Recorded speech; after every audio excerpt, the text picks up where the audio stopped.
Hello, everybody, and welcome. I'm Fred Kemp. I'm President and CEO of the Atlantic Council, and I'd like to welcome you and those of you tuning in live via C-SPAN to this event on preventing nuclear proliferation and reassuring America's allies.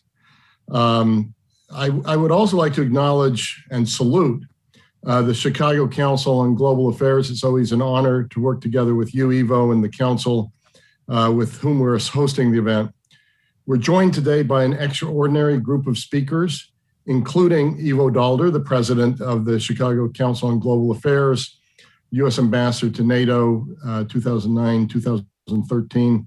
I'm also proud that he's a former board member of the Atlantic Council and still engages with us on a great many issues.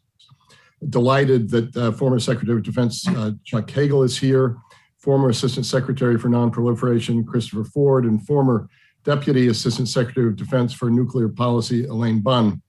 I particularly want to salute Secretary Hagel, thanking him for his time as chairman of the Atlantic Council.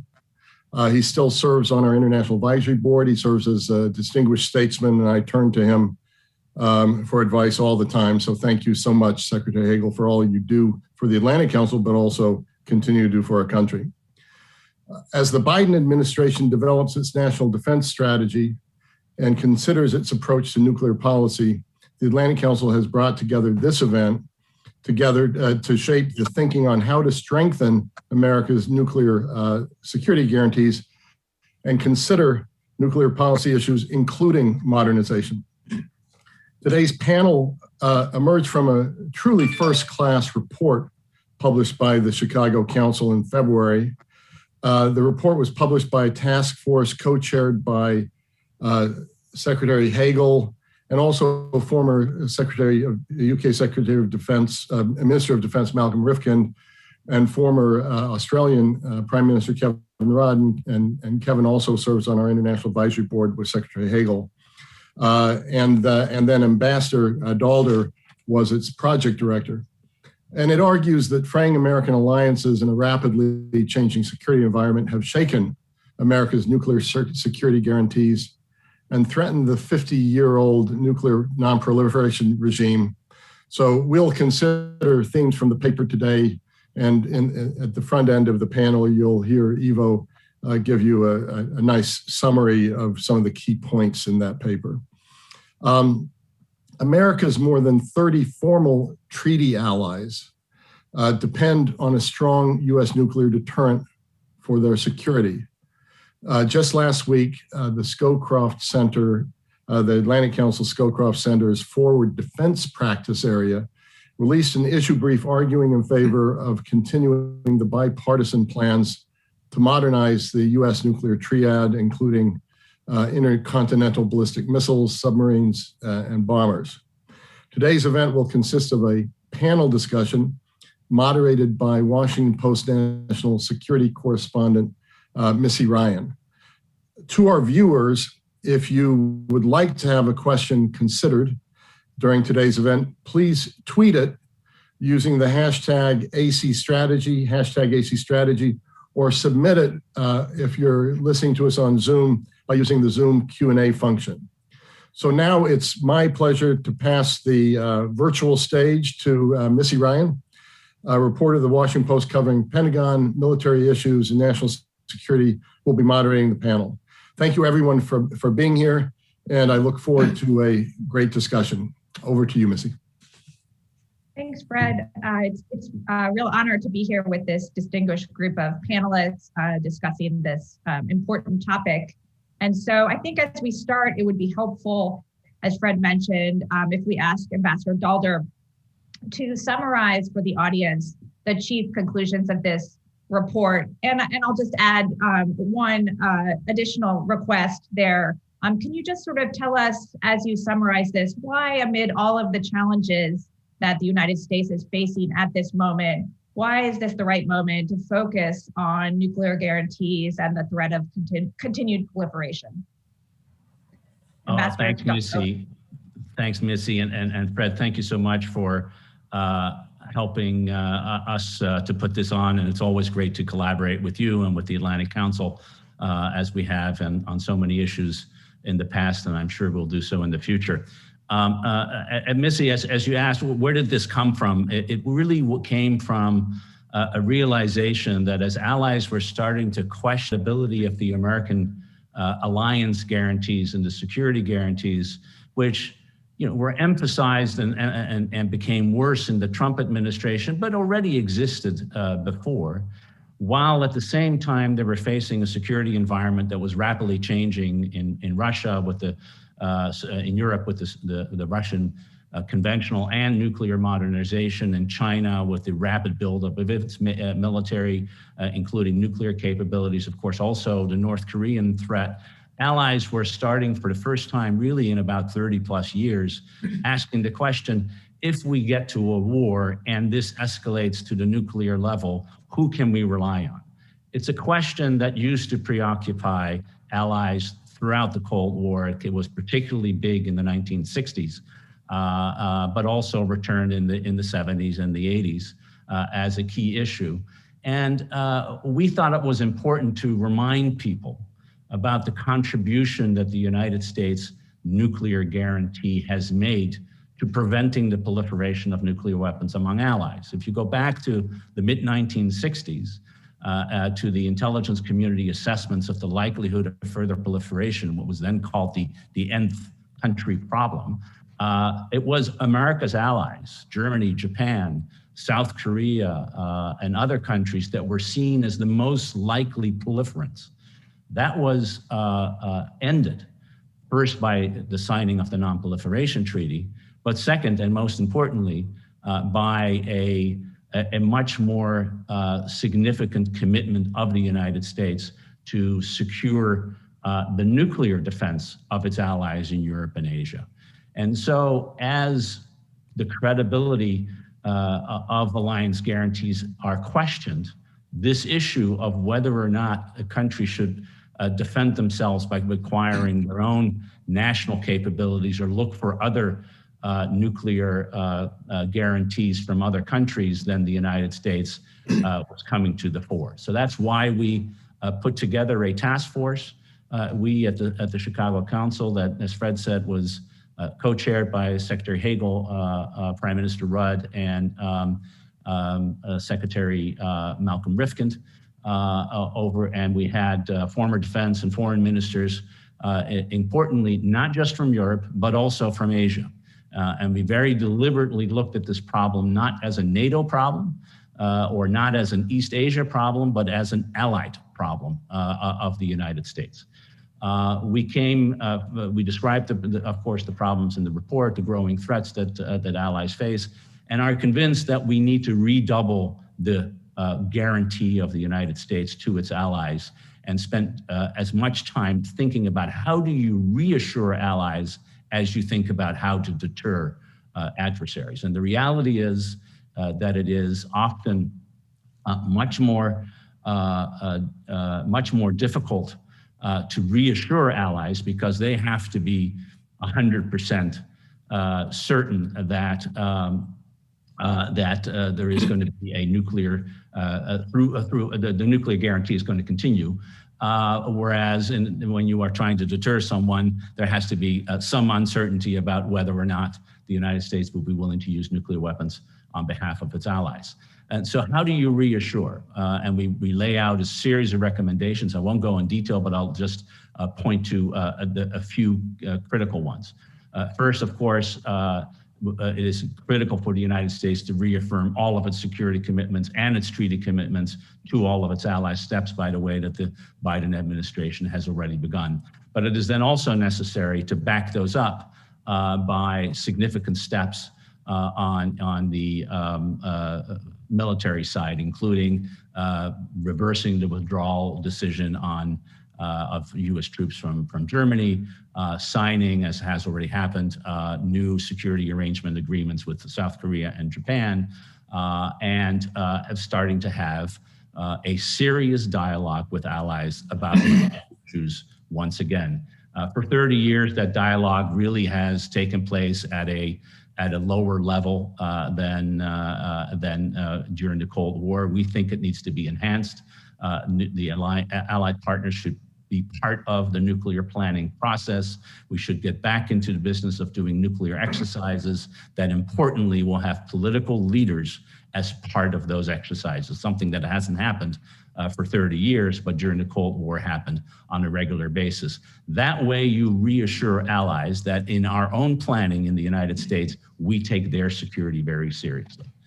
Secondly, we call on the Europeans to bolster their conventional contributions to collective defense, of course, fulfilling the Wales Summit guarantee of 2% spending on capabilities, but emphasize that what matters is less overall amounts of money that is spent on defense and more the capabilities that are being put forward. And we suggest that France and the UK, the two other NATO nuclear powers, have a serious discussion about how to continue and deepen their own nuclear collaboration and have discussions about how they think about covering their allies in Europe with their own nuclear system in a much more collaborative manner. Third, we look at Asia and we call for strengthening cooperation among our Asian allies, particularly the Koreans, the Japanese, and the Australians. And one of the steps we suggest would be useful is the creation of an Asian nuclear planning group, a group in which the Asian allies would be sitting together with the United States to have regular discussions about nuclear weapons issues. Being together is different than doing this bilaterally because it allows countries that may be hesitant to ask questions or to probe too deeply to rely on other countries that are less hesitant to do so and still to get that information, but to deepen that. And finally, it is critically important that we build a new arms control dimension into the entire process because reassurance cannot only be about the deterrence side, it also has to be about the arms control and defense and disarmament side. And we lay out a series of steps of how to bring China in particular into an arms control framework by relying on an effort of the P5, the five permanent members of the UN Security Council, who are also the five nuclear weapon states under the NPT, to begin talks on strategic dialogue, to deepen the talks that already exist, to think about how they can enhance transparency, and ultimately to look at force limitations well down the road that would affect all five countries, while at the same time, we should continue our bilateral discussions with the Russians in the post-New START framework. So that's basically the layout, more on deterrence, more on arms control, and particularly more dialogue with allies on these important issues. Great, thanks, Ambassador. I'd like to turn now to Secretary Hagel. And I'd like to ask you, Secretary Hagel, about U.S. security engagement with the rest of the world, which really is at the heart of this report.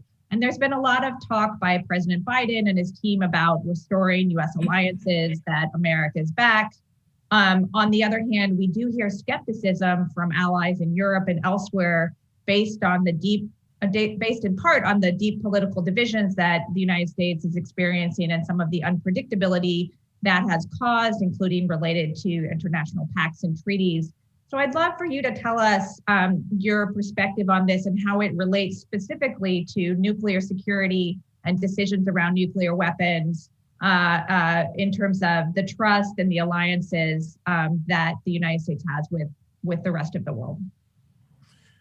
Thanks, Missy. I want to thank Fred Kemp and the Atlantic Council for allowing us to have this conversation today, and of course, the C-SPAN. So thank you, and Missy and others who are participating as well. I think Ivo laid it out pretty well as to the essence of the report, the essence of why we took a serious, long look at this. So in answering your question, Missy, I don't think you can separate any of the dynamics involved in a country's security, in America's security. You can't separate internal threats and internal issues and perceptions of other countries, of us, especially our allies, because it all is a matter of trust and confidence. I mean, the standard, the coin of the realm is always trust. I mean, that's in our personal lives, everything we do, but especially in foreign policy and collective security. And if we go back to the post-World War II era, when America led with its allies in establishing this new liberal world order, which was really based on common interests. I mean, the United Nations and all the dozens of multilateral international institutions that were built were not intended to fix every problem and to adjust and adapt to every conflict and have an assured agreement on everything. No, but it was the mutual common interest that we all had to try to build a world that was more peaceful, more prosperous, with more hope, more opportunity. Collective security was very, very much a part of that. Hence NATO, hence our other treaty obligations. America has 7 treaty obligations that are in effect today. Some go back to 100 years or more. And so having our allies, our friends, our partners have confidence in our word, and not just what we say, but what we do, is critical to everything. And if they see things internally in this country, like we've seen certainly in the last half year, but more, that question not only our internal ability to govern ourselves and be somewhat united on common interests like common defense and economic issues and other issues, that reverberates out and it shakes the foundations of confidence and trust. So I think at the heart of all of this, and Ivo laid it out pretty well, is reestablishing the confidence and the trust that we need to reestablish in our allies. And because that goes beyond allies, our adversaries see that as well. Our adversaries watch us very carefully, as you know. And if they see a crack internally, if they see stress, if they see our allies not having confidence and trust in us, that opens up opportunities for them to do mischief and to hurt our interests, to hurt our allies' interests. So I think it's a combination of all of these things, Missy, that you have to factor in when you look at something like this. And just one more point, and Ivo, I think, made this point pretty well. We have really, when I say we, I think the United States and our allies, but the world have deferred interest on nuclear capabilities and deterrence, the implosion of the Soviet Union, because what's the problem? There's no longer a Soviet Union. We had Nunn-Lugar that was going in and taking nuclear, dismantling nuclear weapons of the old Soviet empire. We were denuclearizing. We were helping the former Soviet Union, the Russians. China was still far, far away from any kind of nuclear advances. So what was the problem? Then comes 9/11 and the terrorist attack of the last 20 years. Our focus has been on that. It's been on the Middle East. It's been to terrorism. So we've let this really drift, the whole issue of nuclear deterrence, modernization of our nuclear triad system. So it's time we deal with this, because we know what North Korea is doing. We know what the Chinese are doing. We know the Russians are modernizing their forces. And we've got to get back on top of this. And I think, again, that's much the reason of why we did this. Great. Thank you, Secretary Hagel. I'm going to turn to Dr. Ford now and ask, the role of nuclear weapons in American security, how they should figure in American national security is still a very much a live debate in the U.S. body politic. I thought it would be helpful if you could describe from your perspective and the perspective of the Trump administration in which you served related to nuclear guarantees. What do you believe is the proper U.S. posture vis-a-vis the nuclear umbrella, and what would nuclear proliferation among allies and partners lead to a less stable security environment? If you could just provide your perspective on that, I think it would be helpful for the discussion. Sure, thank you very much. And I hope you can hear me. I also also want to thank the Atlantic Council and the Chicago Council for putting this on and for doing me the honor of having me participate. So thank you very much for that.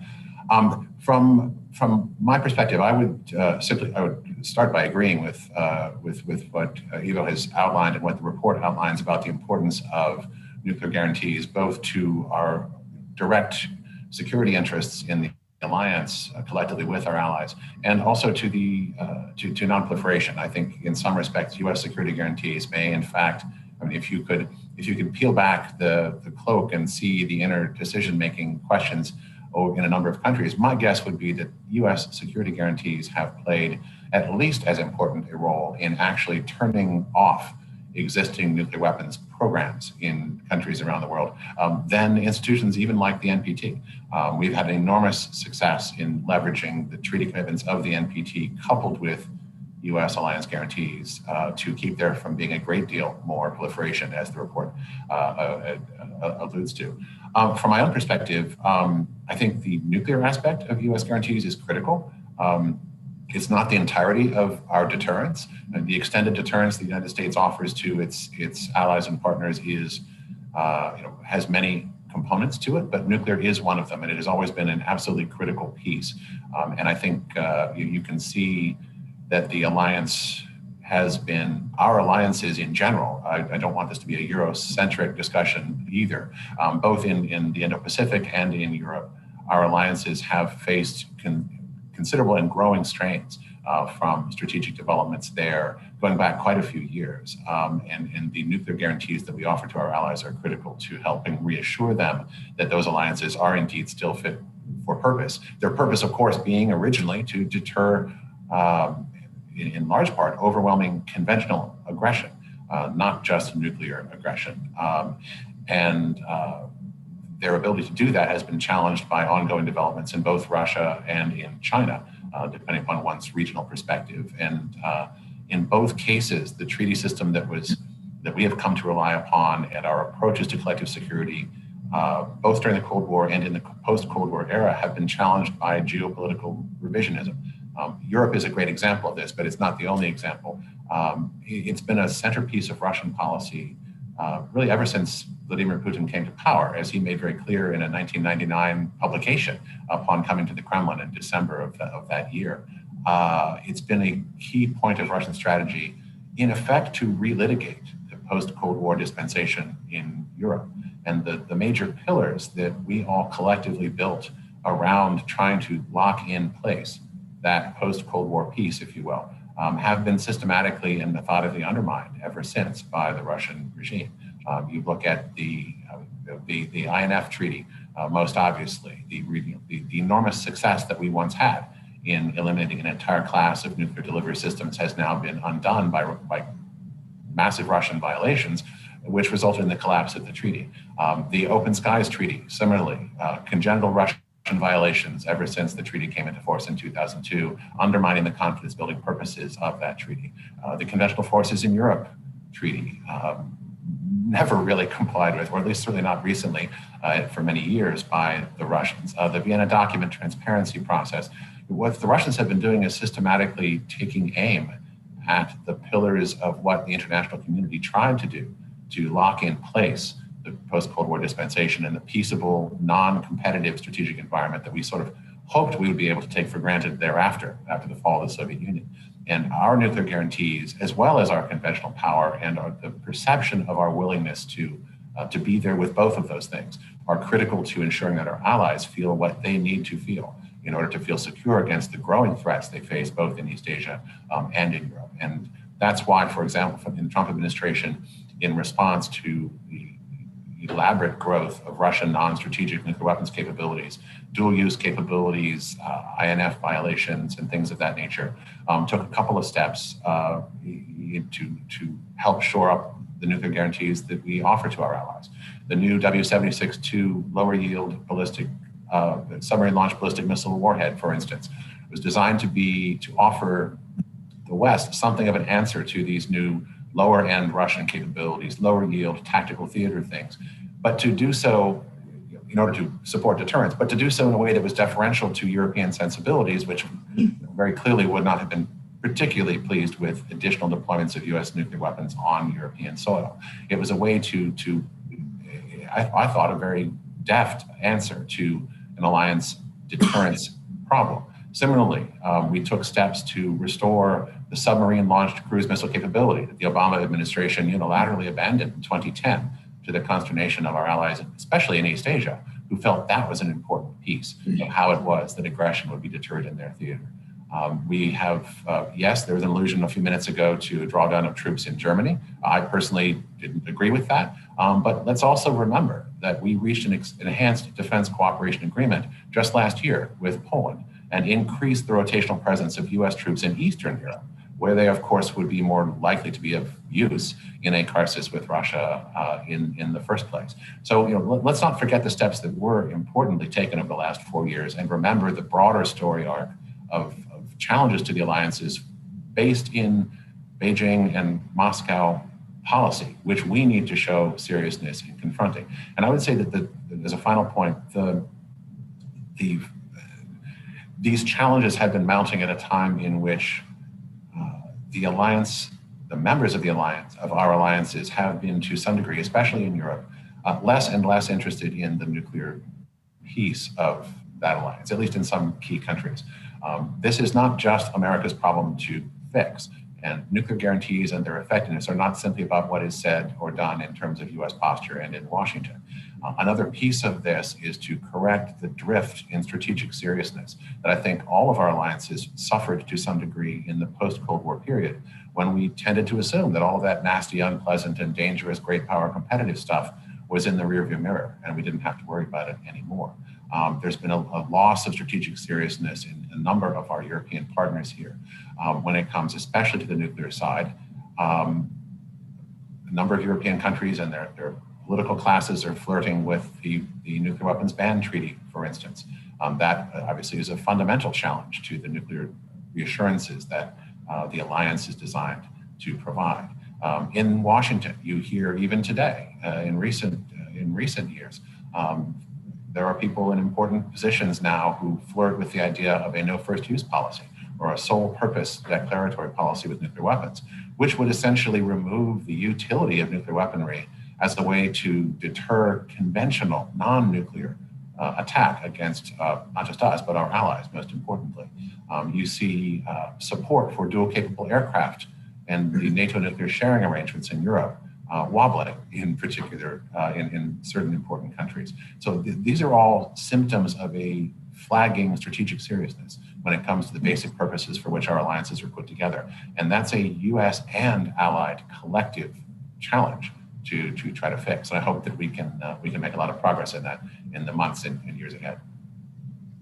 Thanks, Dr. Ford. We're going to turn to Ms. Elaine Bunn before we open up to audience Q&A, which we've already got a queue of questions there. But Ms. Bunn, I'd like to ask you to peer a little bit into your crystal ball and tell us what you expect to see from the Biden administration in terms of the major components of the nuclear policy in terms especially of modernization and some of the newer weapons that have been either introduced or discussed in recent years.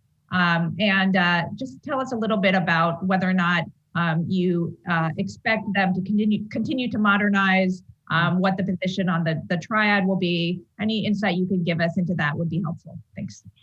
Sure, Missy, thanks for the question. Certainly the U.S. nuclear capabilities and forces are a part, not the only part, but a key part of extended deterrence and for extended nuclear deterrence and assurance for our allies. They are key, and I think allies do expect the U.S. to do basically what the second half of Obama's Prague speech said, which is, as long as nuclear weapons exist in the world, the U.S. will have safe, secure, effective nuclear arsenal for us and for our allies. And every U.S. administration reviews nuclear posture. We've seen this happen time and time again, and this administration will do it over the coming months into the next year. And I guess if I'm going to prognosticate, I would think that the nuclear modernization program that was first laid out in the Obama administration is likely to continue. mostly because the systems are old and they need to be replaced. And so that includes a new ballistic missile submarine, the Columbia-class submarine SSBN, B-21 bombers, which will primarily have a conventional role, as all our bombers do, but it will also have a nuclear role. The long-range standoff missile that will replace the air-launched cruise missile, nuclear air-launched cruise missile that will be used on that could be deployed on the bombers, including the B-52, which is a pretty old bomber. The F-35 dual capable aircraft version that is important to our allies in Europe. Some of them will be buying that when it comes online in the next few years. And then other allies there have gone with other airplanes like the Germans and F-18s. But and then the modernization of the ICBMs, the life extension of the warheads for the triad and for the B-61 bomb, the modernized nuclear command and control. So all those were part of the Obama administration triad and DCA modernization. I think those are likely to continue. Exactly the makeup and how many and so forth, that will likely be reviewed. In addition to that, and those were all supported through the Trump administration. In addition, the Trump administration had two what they call supplemental capabilities. Chris has mentioned a couple of them there. Of those, I personally doubt that the sea-launched cruise missile will come to fruition. Why? Because it really hasn't started yet. It's still under analysis and review. It will be costly, and all the nuclear modernization is indeed costly. And because I don't see that there will be service support. There have been some noises on the Hill that the SLCM may run into some problems. The other supplemental capability from the Trump administration, the lower yield warhead for the Trident submarine launched ballistic missile, it's already deployed. It's been deployed for over a year, and it's a sunk cost both economically and politically. It may be reviewed. I don't know that it will be drawn back, though. So if I were going to prognosticate, I would say no, but we'll see. But I do think whatever the specifics of the nuclear force modernization program and how it all plays out in the review and in funding on the Hill, I think that with proper consultation with allies, and that means not just saying we're going to announce this tomorrow, it means real consultation all along in the process, that the precise makeup and characteristics of the nuclear force are not likely to have the greatest impact on allies' views of extended nuclear deterrence. That's about the overall relationship, the peacetime consultations, the crisis management exercises that Ivo talked about earlier. It's about that whole web of interactions that we have with allies. And so as long as there's a baseline of effective nuclear arsenal, I think if we are confident in our nuclear deterrence capabilities, then with right consultation, allies will be too. Great. Well, thank you so much, Ms. Bunn. I think we need to move to audience Q&A. We only have until 11:45, so we're going to try to keep the answers short, but we're going to start with a question from Bob Einhorn from Brookings. His question is, how can the United States strengthen the extended nuclear deterrent in East Asia? And he offers a few possibilities that he'd like to put out there: NATO-type nuclear sharing arrangements, greater forward deployment of dual-capable delivery systems, redeployment of U.S. nuclear weapons on allied territory. I don't know, Secretary Hagel, do you want to take a crack at that, or Ambassador Dalder? We can open it up to the panelists. I guess someone. I'll defer to Ivo here in a minute because he touched on some of this, but I think what Bob has laid out are good and essential points that need to be carried forward. And I think it's what Ivo had said, and some of the other panelists were talking about. more consultation, more involvement, an Asia planning group. Those kind of things would bring an integration, not just of the appreciation of the problem. How do we deal with it? What do we do? What's each country's role? What can they do? And I think that would be the starting point. But Ivo, you'll probably have some points. No, I would just agree, and I think just make the larger point that Elaine ended with. The actual nature of specifics of the nuclear force posture, even where they're deployed, is less important than the nature and strength of the alliances that are served by it. And therefore, consultation and talking and close coordination is really important, including not ruling out options that allies may decide they want. And the three that Bob mentions are ones that you hear from the South Korean, from certain parts in South Korea, and indeed even in certain circles in Japan. They're unlikely to be easily implemented, but they are the kinds of things you would want to discuss in a nuclear planning group trilaterally or quadrilaterally, because we want the Australians in there too. Okay, great. Dr. Ford, would you like to jump in? Just a small footnote. I mean, I myself don't have any problem in principle with any of the things that Bob suggested in his question. I would suggest the algorithm, and Ivo, I think, sounds like he very much would agree. The key point here is to come at this from the perspective of what it is that our allies would themselves find reassuring. I think we probably all in Washington struggle over the years in different administrations.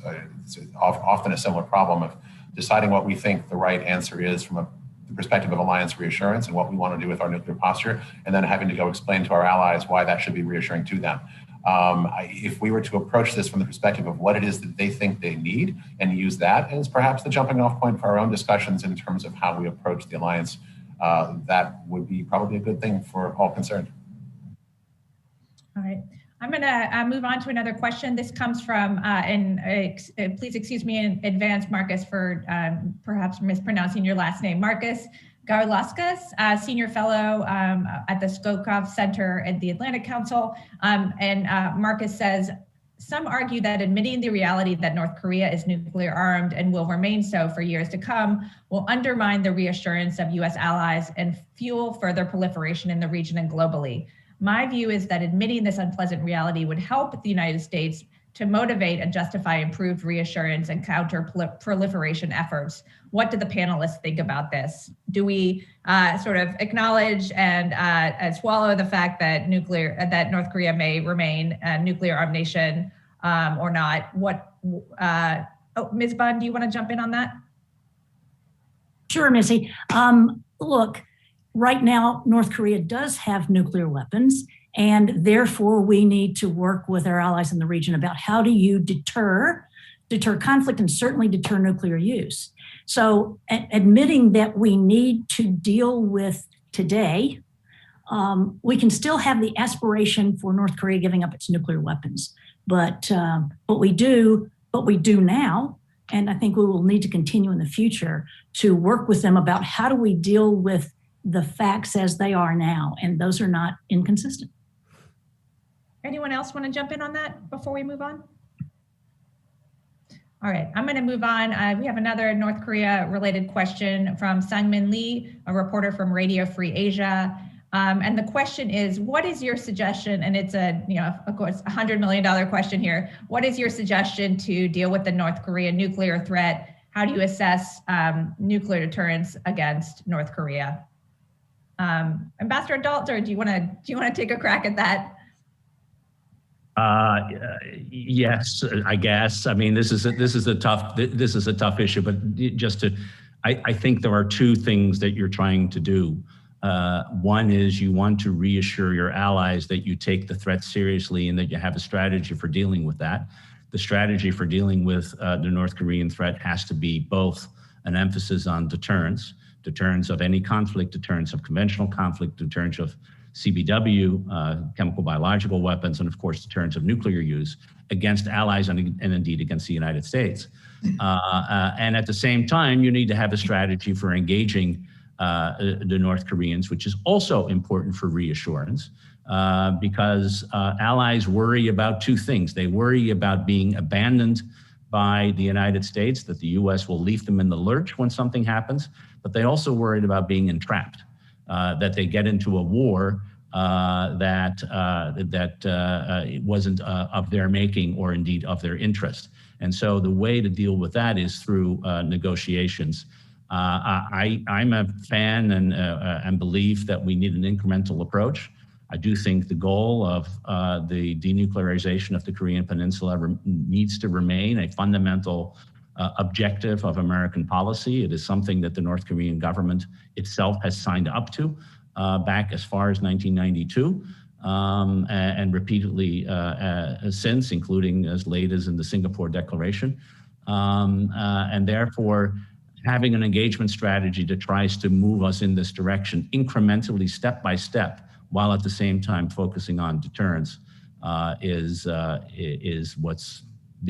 frankly the only possible way we're going to get at this problem. Secretary Hagel, maybe, you know what, would you like to weigh in on that? I mean, it's obviously been a problem that's plagued U.S. policymakers for decades, including when you were in the Senate and then at the Pentagon as Defense Secretary. Well, I think Ivo's first comment about this is a difficult issue. Yes, it's a very difficult issue. How you come at it, it's never perfect, and so you've got to, I think, have some bottom line dynamics as to the purpose, and that has to include your allies and those who are looking at this issue as not just a Korean Peninsula issue, I think, or a North Korean issue, but an Asian, it's a world, it's a global issue. And so it's never easy. These issues are complicated, but I think what Ivo laid out is exactly right. I happen to agree with that. You've got to acknowledge the reality of what you've got right now, but you also have to incorporate into your purpose and your strategy and your thinking, planning, and your engagement a longer term. And it is incremental. It is step by step. But unless you've got allies, unless you've got the region with you on this to essentially try to isolate North Korea in some way, that's not going to cause an explosion or cause a war or some erratic behavior from Kim Jong-un. But that's delicate and it's imperfect. So I think Ivo summed it up pretty well, Missy.